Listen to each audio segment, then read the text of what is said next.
Cinema industry వైపు వెళ్ళాలనుకుంటున్నారా? మీకు మేమున్నాం. వెంటనే కాల్ చేయండి. నమస్తే, welcome back to Suman T. Present మనతో పాటు ఉన్నారు ఎడ్యుకేషన్ కన్సల్టెంట్ దుర్గశ్రీ గారు. నమస్తే మ్యామ్. నమస్కారం అండి. మేడం, అబ్రాడ్ ఎడ్యుకేషన్ అంటే ముఖ్యంగా అమెరికా అంటే చాలా మందికి ఏంటంటే ప్రతి ఒక్క ఫ్యామిలీ నుంచి ఒక అమ్మాయినా అబ్బాయి అయినా అమెరికా వెళ్ళాలి, చదువుకోవాలి. ఏమో మా అమ్మాయి అమెరికాలో చదువుకుంటుంది, జాబ్ చేస్తుంది అని ఒక కళ ఉండేది. కానీ ఇప్పుడు కొన్ని ట్రంప్ తీసుకునే డెసిషన్సే కానీ, వార్ ఎఫెక్టే కానీ మన స్టూడెంట్స్ పైన చాలా ఇంపాక్ట్ చూపిస్తుంది. అలాగే పేరెంట్స్ కూడా ఇప్పుడు పంపించడానికి భయపడుతున్నారు. మన వాళ్ళు కూడా ఇంట్రెస్ట్ తగ్గిపోయింది, కొంచెం వెళ్ళే సంఖ్య కూడా తగ్గింది. ఎంతవరకు ఇది కరెక్ట్ అంటారు? అంటే ఇంకా అబ్రాడ్ ఎడ్యుకేషన్కి వెళ్ళే వాళ్ళు తగ్గిపోతారంటారా? మీరు చూసారా లేదో, ఒక సినిమా వచ్చింది నాగేష్ కుక్నోది, హైదరాబాద్ బ్లూస్ అని. అది the story of every house hold in Hyderabad లాగా ఉండేది. ఎందుకంటే ప్రతి ఇంటి నుంచి ఎవరో ఒకళ్ళు ఒక మిడిల్ ఈస్ట్లో ఉంటారు, ఎవరో ఒకళ్ళు యుఎస్లో ఉంటారు. ఓకే, ఇది ఒకప్పటి స్టోరీ. ఇప్పుడు మనం స్టోరీ వింటున్నది ఏంటంటే, okay the teaching going out of India అనేది. ఇందుకు ముందర ఇప్పుడు మోర్ లెస్ మైండ్ సెట్ ఎట్లా ఉంటుందంటే, మీ కూతురు వెళ్ళిందంటే నా కొడుకు కూడా వెళ్ళాలి, అదే ఒక ప్రెస్టీజ్ ఇష్యూ లాగా ఉండేది. అంటే if you can afford, I can also afford అన్న ఇది కూడా ఉండేది, ఆ ఘమండ్ అనమాట. సో నా పిల్లలు కూడా వెళ్ళాలి. ఆ పేరెంట్స్ రియలైజ్ అవుతారో లేదో నాకు తెలియదు, కానీ పిల్లలు కూడా నేను వెళ్తానండి. ఇంట్లో ఒక పని చేసుకోవటం వచ్చేది కాదు, అక్కడికి వెళ్ళి ఏం చేసేస్తారు.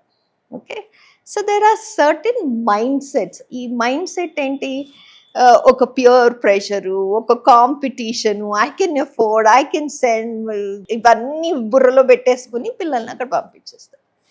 పిల్లల్ని అక్కడ పంపించిన తర్వాత ఫస్ట్ థింగ్ ఏంటి? Home sick. అక్కడున్న కల్చర్కి అడాప్ట్ అవ్వాలి. నా పనులన్నీ నేనే చేసుకోవాలి.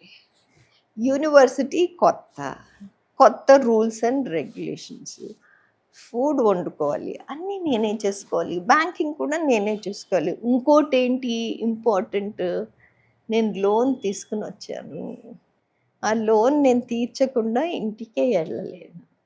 So whether it is good or bad, నేను అక్కడే ఉండాలి. మెంటల్ టార్చర్ కదా. ఇవి ఫస్ట్ లెవెల్. సెకండ్ లెవెల్ ఏంటి? నాకు వీసా ఉంది, నా వీసా అయిపోతుంది. నా వీసా అయిపోతే ఏంటి నెక్స్ట్? నేను ఇండియాకి వెళ్ళిపోవాలా? ఇండియాకి వెళ్ళిపోతే ఏం చేస్తాను?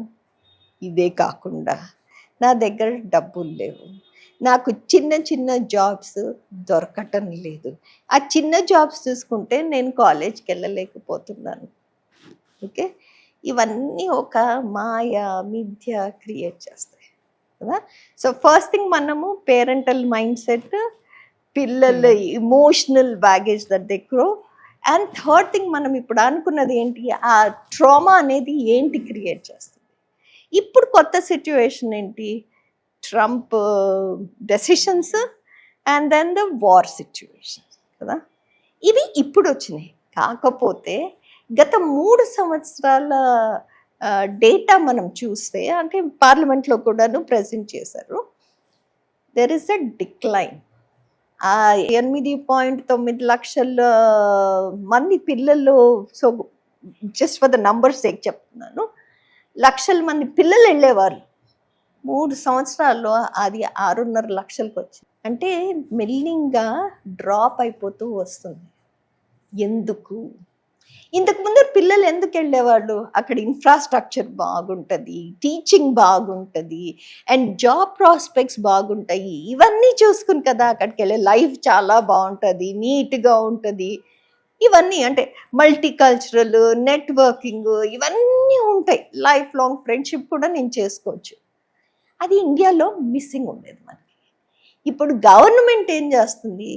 They are inviting foreign universities are ready to now come in to India to start their branch. Right, అదొకటి. బడ్జెట్ ఇంక్రీజ్ చేసి, కొత్త నేషనల్ ఎడ్యుకేషన్ పాలసీ 2020లో ఏం చేశారు? బడ్జెట్ ఇంక్రీజ్ చేయమన్నారు. అంటే ఏంటి? ఇన్ఫ్రాస్ట్రక్చర్ బెటర్ చేయటానికి, and also teaching quality improve చేయడానికి, అండ్ ఇండస్ట్రియల్ లింక్స్ తీసుకురమ్మని. అంటే ఏంటి? జాబ్ ప్రాస్పెక్ట్స్ కూడా ఇంక్రీజ్ అవుతుంది. సో ఇవన్నీ మన ఇండియాలోనే అవుతున్నప్పుడు నేను ఎక్స్ట్రా డబ్బులు పెట్టుకునేందుకు బయటికి వెళ్ళాలి. మళ్ళీ అక్కడ సమస్యలు, సెక్యూరిటీ లేదు లైఫ్. ఎగ్జాక్ట్లీ. సో దాని బదులు నేను ఇండియాలోనే ఉండి తల్లిదండ్రుల దగ్గరే ఉండి కింగ్ లాగా నేను బతకొచ్చు, right? I can create something on my own. So అందుకని ప్రాబబ్లీ పర్సెంటేజ్ తగ్గుతూ పోతుంది, which in fact is very good. ఇప్పుడు మన యూనివర్సిటీస్ బయట ఓపెన్ చేస్తున్నట్టు వాళ్ళ యూనివర్సిటీస్ మన ఇండియాలో ఓపెన్ చేస్తున్నప్పుడు మనము గ్లోబల్ సిటిజన్షిప్ ఇంకొంచెం స్ట్రాంగ్గా చేస్తున్నట్టే కదా. ఇప్పుడు US, Malaysia, Singapore, Australia, all over the world నుంచి మనకి వచ్చేస్తూ ఉంటే ఒక గ్లోబల్ సిటిజన్గా మనకి మనం నెట్వర్కింగ్ తెచ్చుకోవచ్చు.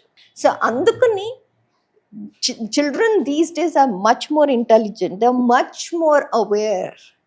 So they are making a decision to stay back in India and see what else is available. అంటే మనకి ఇక్కడ చాలా అవకాశాలు రాబోతున్నాయి అనుకోవచ్చు.